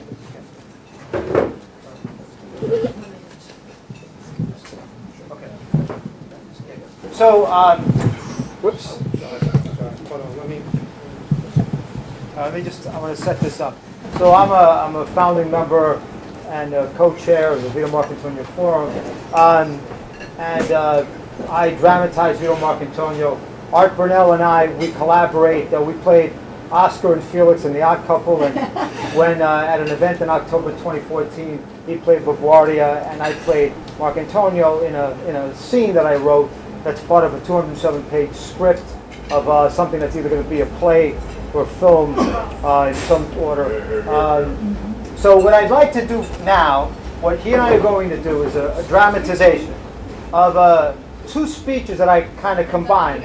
One from 1943 and one from 1946. And it's basically, and some people have seen this in the past, it's a confrontation between Marcantonio and a disruptive congressman. And you'll see that the theme of this, which is still relevant today, is who is really an American? Okay, so that's kind of the underlying theme of this confrontation. All right, so when the hat goes on, I become Vito Marcantonio. When the hat comes off, I'm Roberto Ragone again. The sucky part about putting the hat on without a mirror is that I don't know if it looks good when I post the... Okay, we have to do that next time, right? Exactly. All right. I have to throw in some comic relief like Adam, right? So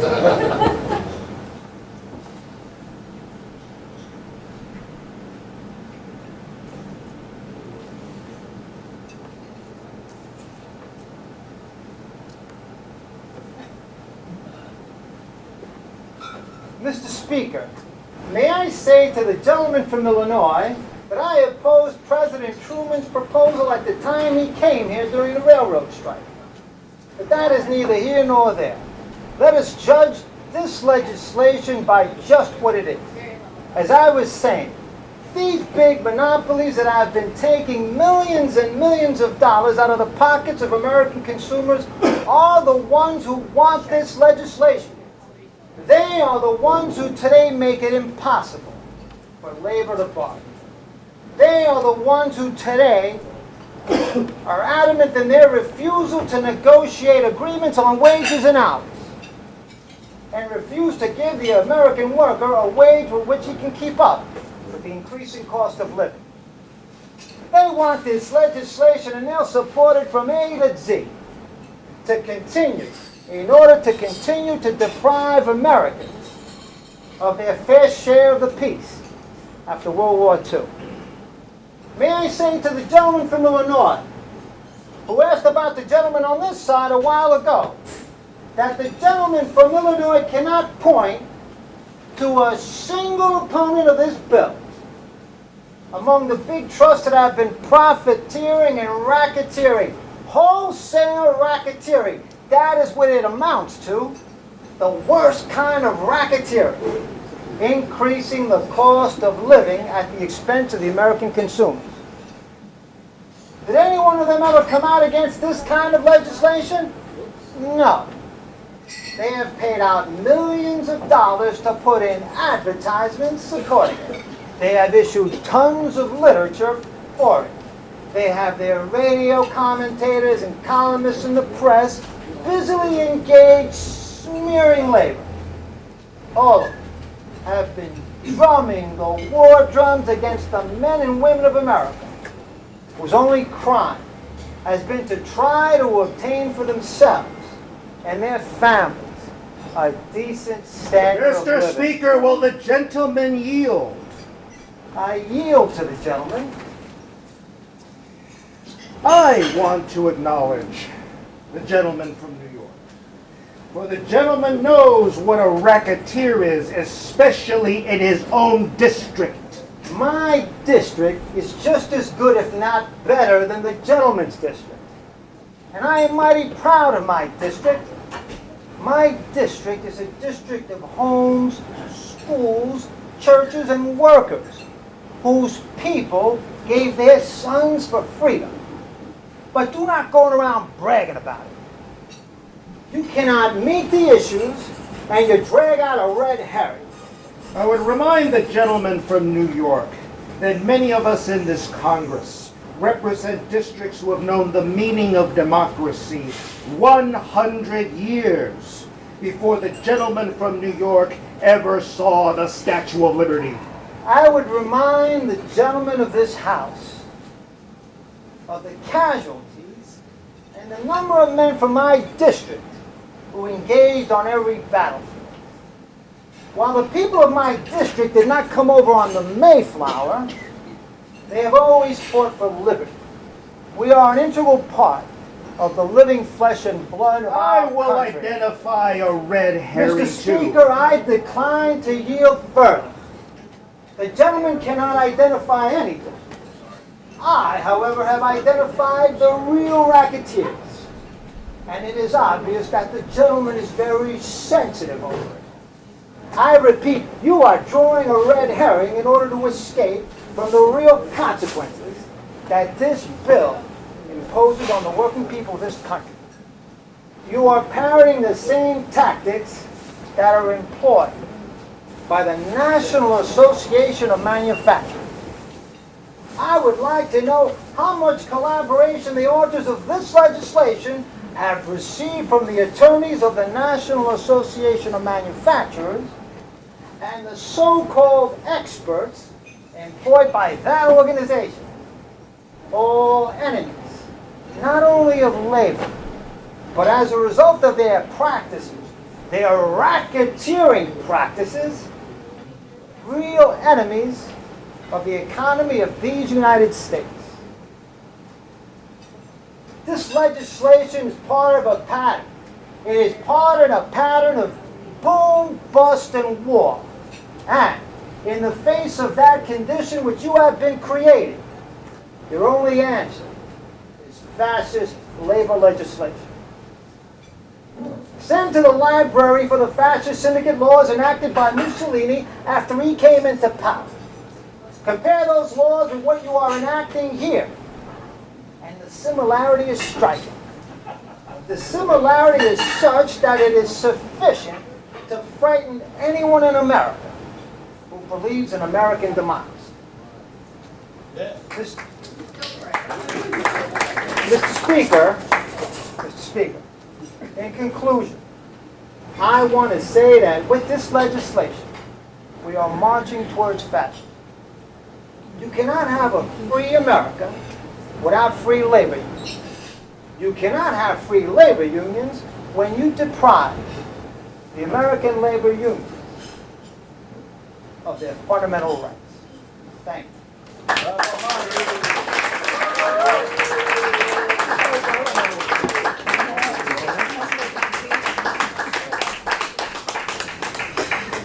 All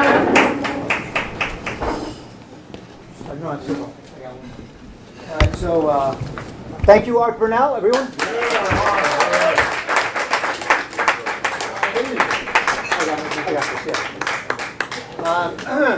All right, so the story of, okay, this is a monologue where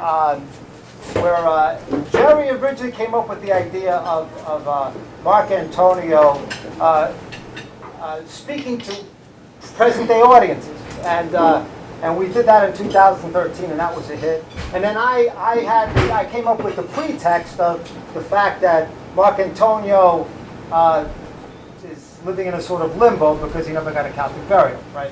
So now, more recently, I was writing there was supposed to be a monologue show where to raise money for charity, like the homeless and poverty and homelessness.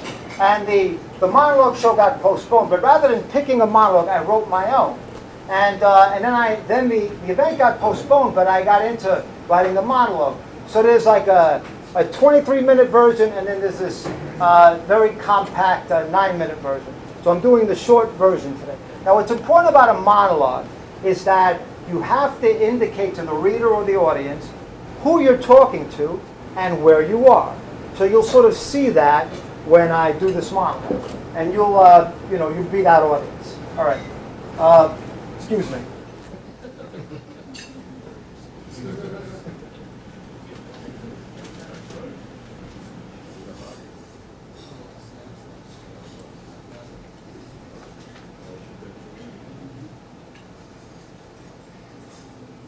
It is hard to believe I'm back at the Lucky Corner, East 116th Street and Lexington Avenue, in East Harlem, the crossroads between Italian Harlem, Caribbean Harlem, and El Barrio. I used to campaign here the day before Election Day with my political mentor, Fiorello LaGuardia, Mayor LaGuardia. I haven't walked these streets since August 9th, 1954. On that day, I got on the IRT train on 125th Street and got off at the Brooklyn Bridge stop. I walked in the rain across the park and collapsed from diabetes and exhaustion with City Hall nearby and directly across the Woolworth Building. I guess I wasn't going to be staging my political comeback. I passed away that day.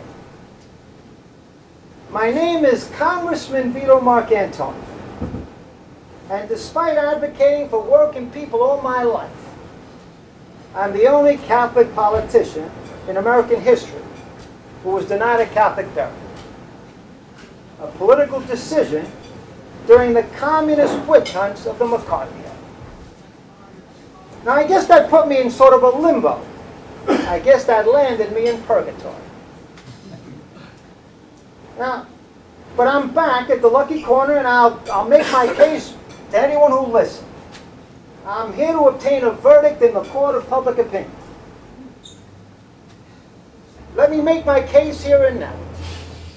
All my life, I remained here in the community where I grew up, living 4 blocks away from where I was born, here in East Harlem. And I tried to help my constituents, over 300 households per weekend, in my office, face to face. I always hoped that my services would build trust and support for a larger vision. President Roosevelt's 4 freedoms of speech and worship from fear and want, and his second Bill of Rights, a true vision. Because if you offer services for a vote without a vision, then you're just another Tammany Hall hack. I loved my own Italian people, a people whose lesson in community taught me to extend those ties to people of other races, creeds, and national origin. And notwithstanding all the propaganda back then about how I, quote, brought the Puerto Ricans to New York, unquote, they became a second family, and I defended them against the same kind of discrimination that was practiced against the Italian, Jewish, Polish, and Irish people. Yes, I fought against discrimination against all people from all shores.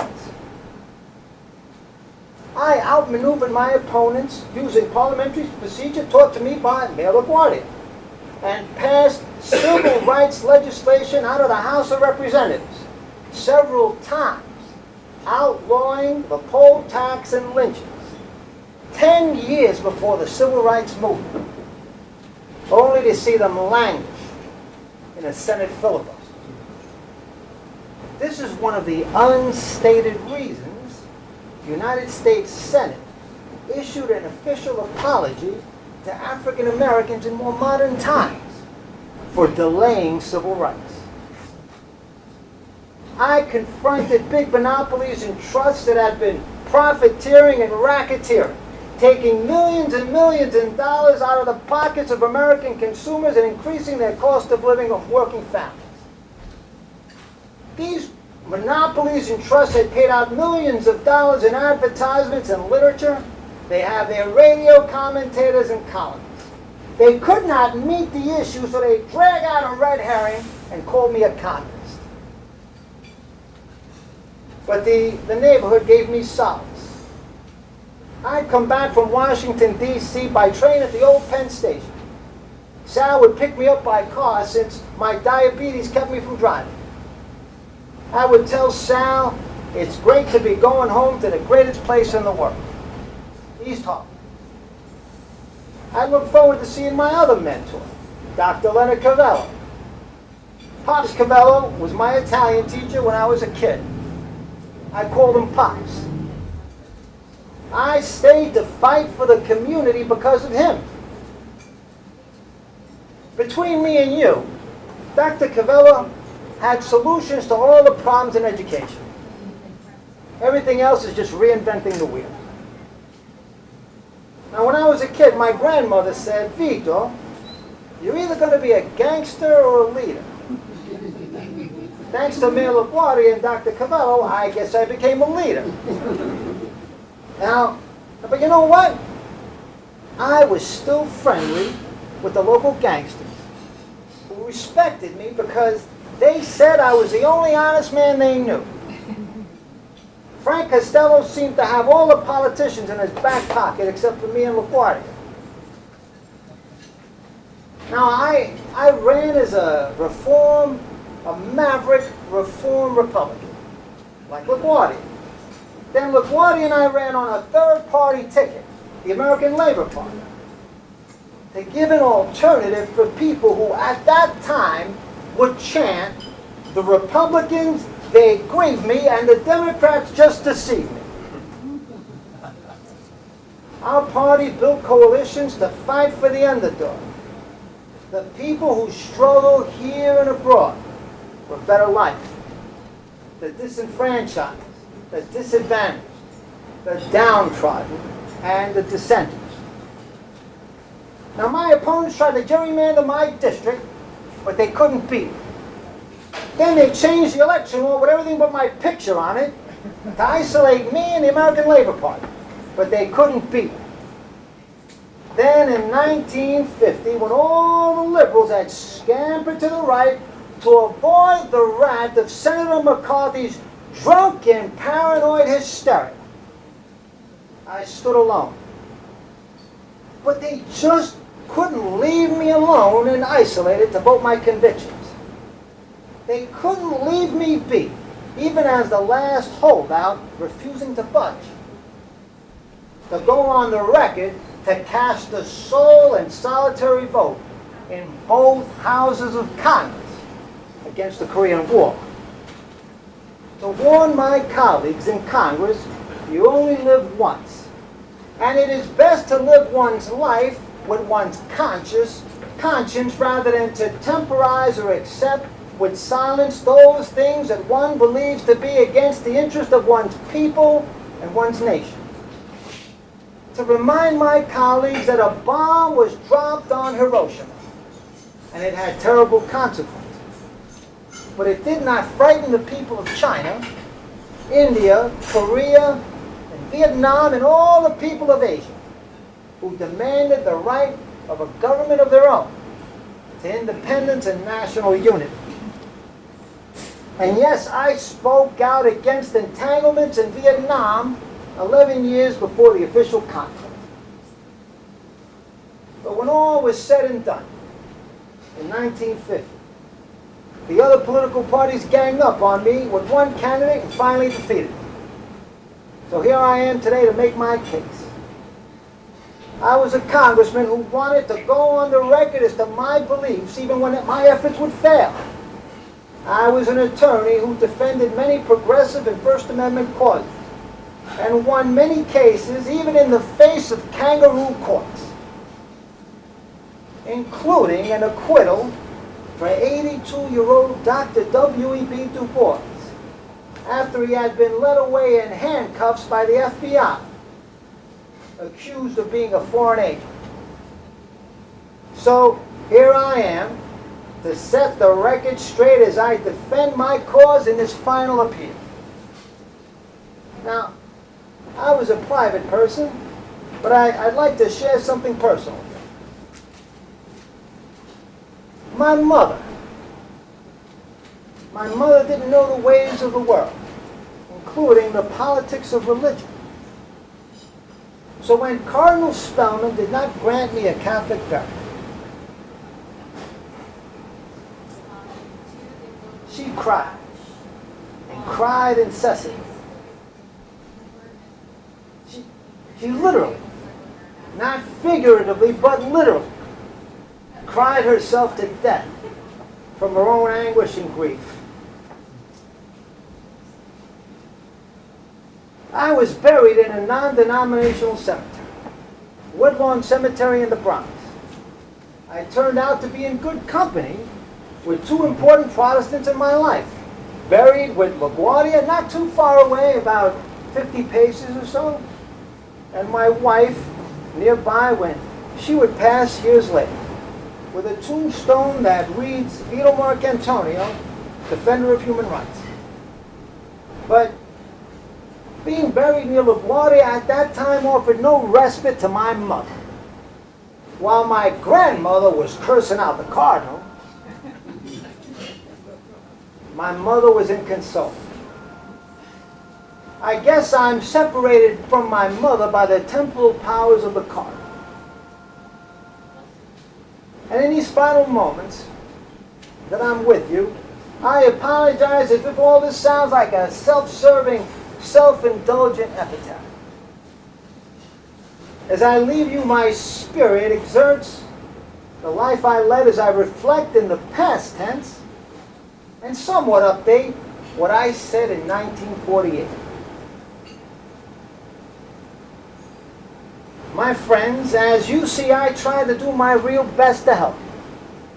However, even when it comes to your small problems, the only fundamental way that they can be resolved is for us to have a government that will really be in the service of the people. We must, first of all, restore this government away from the hands of Wall Street back to the American people. As you know, I fought to obtain decent homes for you. I fought to cut down prices.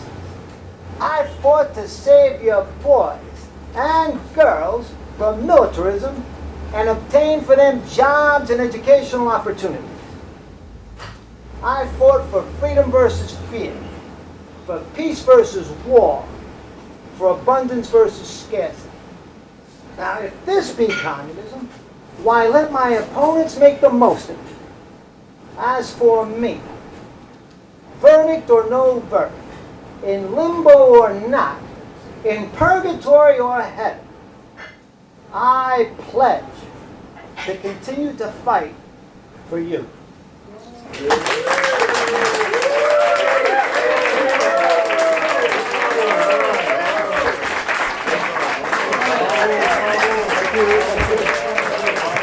Thank you, Roberto Ragone. You know, I'm going to say, when it comes to experts on Marc Antonio, he's probably the top expert. I mean, in terms of knowing, next to, of course, my father. But, you know, if you ever have any questions, you know, he has all the answers. I mean, you know, he's also really good with names and dates. I mean, he's like he's like an encyclopedia. But you know, I mean, he studied political science and history at Harvard, so I guess you know, that's part of the reason why he has such depth, you know. But channeling Marcantonio like that, that was really deep. I really appreciate that, because also you got to understand he embodied a career that lasted about 30 years, in however long that took, you know, 10 minutes or whatever. So that's not easy to do. You know, one thing I'd like to talk about is that you know, if you're Italian American, you know, people talk to you about gangsters, and then after that they talk to you about the mafia, and then when that's over they talk about gangsters again. It's like you got to hear this over and over, you know. So you know, if we're going to talk, we try to avoid that here. You know, we talk very little about it. But it should be said that, you know, the government really extensively put Marcantonio under a lot of surveillance for a long time. And you know, part of the reason why is because the five-family crime syndicate that is so famous today started in East Harlem. And so Marcantonio knew Lucky Luciano and Tommy Lucchese. And you know, he never got involved in what they do, and they could never find any dirt on him, and they never did.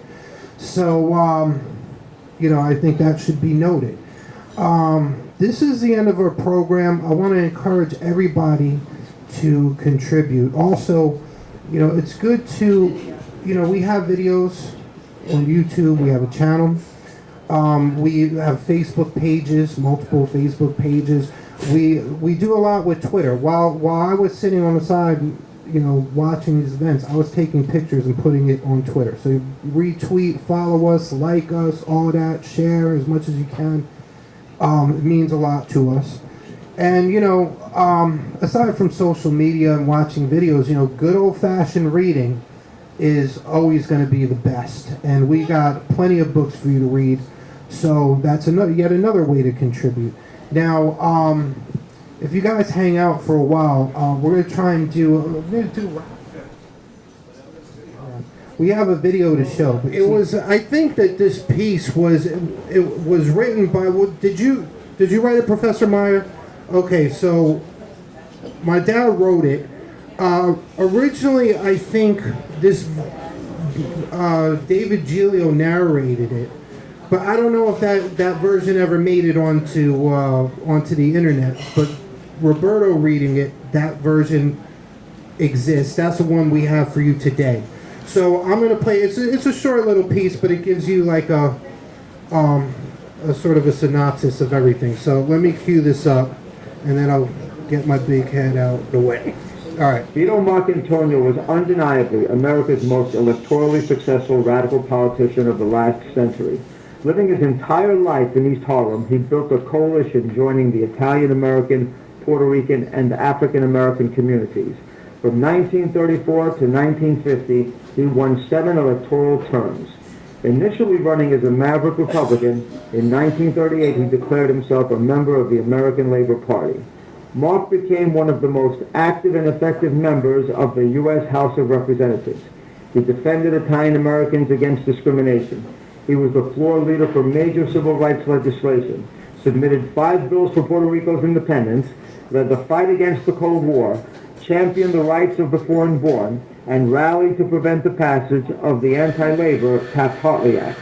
During his last term, he cast the sole dissenting votes against both the Korean War and the contempt citations handed down by the House Committee on Un-American Activities. At the age of 51, Marcantonio fell dead of a massive heart attack, just steps from New York City Hall. Marc traveled with a crucifix in his pocket, was known among his constituents as our Marc and the bread of the poor, yet Cardinal Spellman denied him a Catholic burial. Dr. W.E.B. Du Bois and Marcantonio's mentor, Dr. Leonard Cavello, served as honorary pallbearers. Paul Robeson issued a statement eulogizing Marc. Following a funeral procession through East Harlem that saw thousands lining the streets to bid him farewell, Marcantonio was laid to rest near the grave of his other mentor, Fiorello LaGuardia, in New York's non-denominational historical Woodlawn Cemetery in the Northwest Bronx. 59 years later, members of the Vito Marcantonio Forum paid tribute to this political leader by visiting his gravesite to honor his fights for justice. 1 year later, the Vito Marcantonio Forum encouraged even more people to visit Marcantonio's resting place on Saturday, August 9th, 2014, when the group commemorated the 60th anniversary of his death. On that day, 70 people gathered at the gravesite of Congressman Marcantonio in Woodlawn Cemetery. The Vito Marcantonio Forum, or the VMF, is primarily an educational organization that seeks to highlight Vito Marcantonio's historical and cultural contributions and to further promote the public awareness of his life and accomplishments. The Vito Marcantonio Forum encourages people to further support the VMF at a time when his example is most relevant. All right, excellent. So you see, that's what I like about Dave. He keeps the images moving as quickly, and we tried to cover pretty much everything here, and I think we did. It should also be said that David Giglio's grandfather was a friend of Marcantonio's. Is that true? No? Oh, that must be the other David Giglio. He's just being shy. But anyway, I just wanted to thank you all for coming down here. I know it's hot out. I know a lot of people are away. A lot of people couldn't make it. We tried the best we could. But, we really do need your support, and there's almost any way you can do so we'll accept. I mean, we could always use volunteers. We have books for sale. If there's a payment method that you want to use, we can make it happen. I even have a Square reader that goes into a phone where I could swipe credit cards, but I couldn't get it to work because I was busy on a microphone all day. So I'm going to try and get that going. If anyone else wants to come up here and say anything, now's your chance. Anybody. So I'm gonna put the microphone here. You have a question? Yes, sir. Has there ever been a point where anyone has asked for the FBI files on Vito? Yes, there has been, and one of those people is Professor Meyer, who looked up the FBI files and did a whole article on it. And I'm going to hand it over to the professor. All right, thanks. I found a Marcantonio of what they released. There were over 2,500 pages. And they had him under surveillance, extremely close surveillance. And the one aspect of this that was most striking was every year they would say detain or not detain. In other words, under the Security Acts of in the McCarthy era, that the Attorney General had the power to declare a state of emergency, which would trigger, among other things, the detainment of anyone that the Attorney General considered to be subversive. And there were 20,000 people who were to be detained in the United States. And the camps that were used for the Japanese to hold them during World War II were kept in very, very good condition to be the place where the detainees during this moment of national security would occur. And every year they would check off not detain, not detain. And then in 1950, when he was defeated, detain. That it must have been that as an elected congressman, they felt they couldn't detain him. But at the moment that he had lost the election, the checkbox went to detain. Now, simultaneously, there was in the report was annually they would say not a member of the Communist Party. So they were declaring that he was not a member of the Communist Party, and at the same time making him a potential detainee, and then saying to detain. It's just amazing the kind of garbage that was put into the Marcantonio file, that all this hearsay, all of this slander, all became put in these files, and the files were then used as sources of information for right-wing journalists and radio broadcasters to further disseminate totally concocted, slanderous things. But it showed that while, in the McCarthy era, where we were supposed to be fighting against totalitarianism, we had put in place a police state. And it was a very upsetting and terrible thing to have to read these files. I do discuss that in my book, and then I have an article that I could get you a copy of if you want to, just email me. Also, there's another website that Adam created for his dad, which is VitoMarcantonio.com. Not Vito Marcantonio Forum, but VitoMarcantonio.com. And up there, we have lots and lots of articles about Marcantonio and his world, including the article that I wrote about Marcantonio's file. Thank you.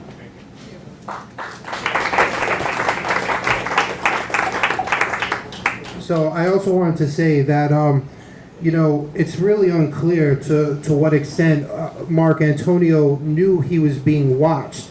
But when we had Nelson Dennis do his presentation, I talked about him earlier, and I want to find him again just in case for the people who walked in late. But Nelson was talking about, because he's an expert on Albizu de Campos, and he said that here's Nelson. He said that when Vito Marcantonio went to meet with Albizu de Campos, Marcantonio went and found a bug in a lamp and pulled it out and started yelling at J. Edgar Hoover. So nobody had ever heard that story until this presentation. That's why we do these events, because we get to learn new things. Yeah. What's very, very interesting is that when Albizu Campos was released from prison, that Marcantonio arranged for him to get an apartment on Lexington Avenue. And then the one hospital he could go to was Columbus Hospital. Even though it was a Catholic hospital, it was an Italian hospital. And he was able to make the arrangements and get the doctors for Albizu Campos. And he was in the hospital for a year, and then released to the apartment on Lexington Avenue. But and again, that is a true story where he ripped it. And by the way, which is recounted in the FBI files, that he literally himself pulled out the microphone from behind the bed and cursed into it before he did that. I think if anybody if you can do that, we really could use contributions. So if you're able to write a check, it's not a bad idea. But in lieu of that, you could also think about joining us, buying some books, and coming to our next event. Remember, August 28th, we're going to have the commemoration. And then in September, we'll have a theater party for Fiorello, which is a great musical based on the life of Fiorello LaGuardia. Adam? Would you all discuss? I gotta say something. I want to say that I'm very grateful.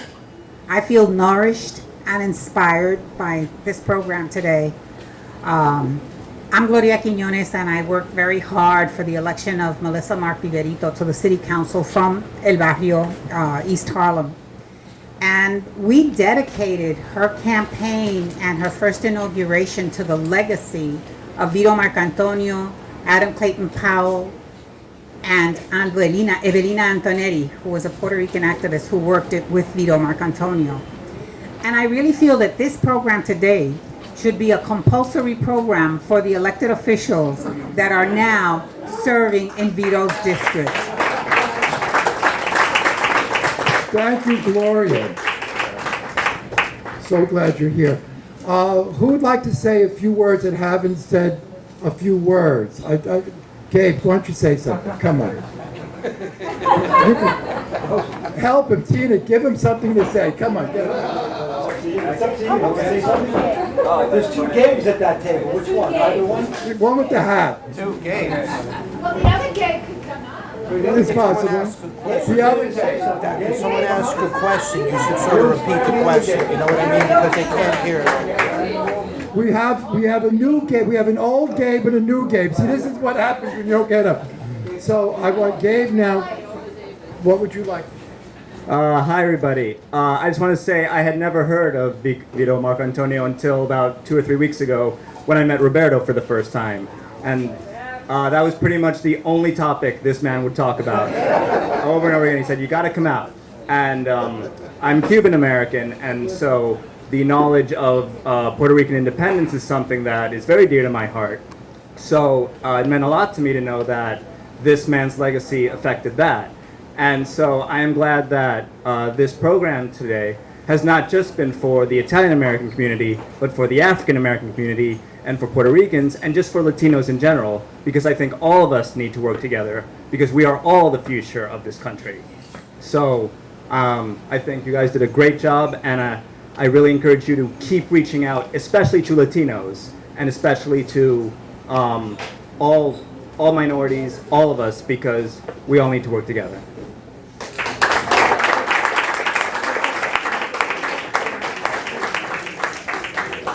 You know, I think what we need to have now is some fellowship, as they used to call it. So get to know each other better, and see you again soon.